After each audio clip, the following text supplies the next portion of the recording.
Bone health is very important for patients with prostate cancer, both for those with non-metastatic disease and metastatic disease. There's clearly data for use of agents like denosumab for patients who have non-metastatic disease to prevent osteoporotic fractures. In the setting of having metastatic disease, metastatic castration-resistant prostate cancer, there's data with zoledronic acid to prevent skeletal-related events, and there's data with denosumab showing superiority over zoledronic acid in prevention of skeletal-related events. And those skeletal-related events include pathologic fractures, need for surgery to bone, need for radiation to bone, or spinal cord compression. In some studies, it includes malignant hypercalcemia as well. So the practical question is when to introduce these agents. And you certainly wouldn't be wrong to do a DEXA scan in anybody with non-metastatic disease and see, and if they have osteopenia or osteoporosis, start them on 60 milligrams every 6 months of denosumab to prevent osteoporotic fractures, and that is a common practice that I do. Now, for those with metastatic disease, I don't do it for hormone-sensitive disease because there are 2 studies, randomized trials, using zoledronic acid for hormone-sensitive disease showing no survival benefit and no skeletal benefit either. Okay, there was a CALGB study, and Stampede had a zoledronic acid arm.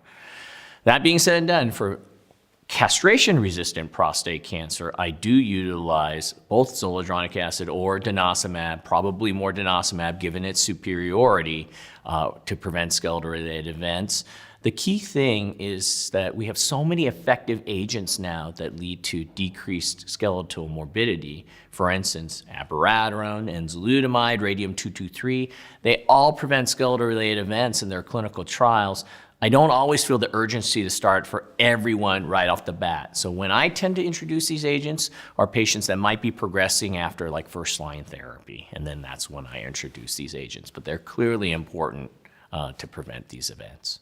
Once bone metastasis has been identified in the presence of castration-resistant disease, it is very important to use bone-targeting agents in a timely fashion. And the 2 agents we use very commonly include bisphosphonates, such as zoledronic acid, or rank ligand inhibitor, such as denosumab. Both these agents, in separate randomized trials, have been shown to delay skeletal-related events, such as fractures. And as we discussed, these are the most common cause of suffering and death in our patients. Bisphosphonate therapies have been shown to be efficacious in metastatic prostate cancer with bone metastases. The evaluation of this therapy of zoledronic acid specifically within the bisphosphonates was done in the metastatic CRPC setting, where it showed a delay in skeletal-related events as compared to placebo. Zoledronic acid is an intravenous medication that's given once a month. Starting it, maybe even consideration of starting it early on to prevent bone loss is a reasonable consideration even when you're starting androgen deprivation therapy, because clearly fracture risk is going up as these patients have longer life expectancy now with all these treatments, and they are leading an active lifestyle, so you do need to factor that in when you're considering the patient's fracture risk. Preventing fracture is a tremendous way to prevent patient mortality, especially for elderly men about the age of 70. Hip fractures is a big reason for mortality.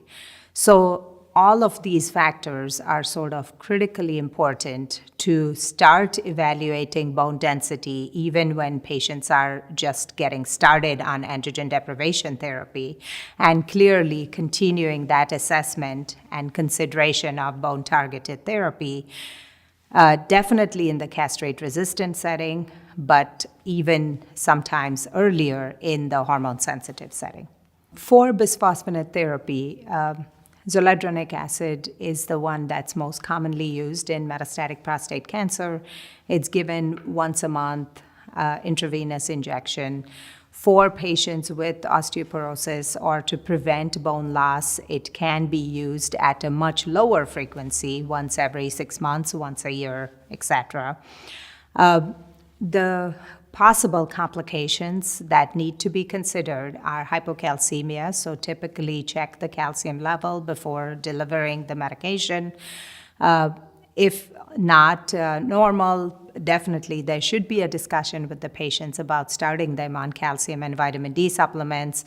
Frequently, studies show that a number of patients are vitamin D deficient and have low calcium levels. So that is a critically important thing.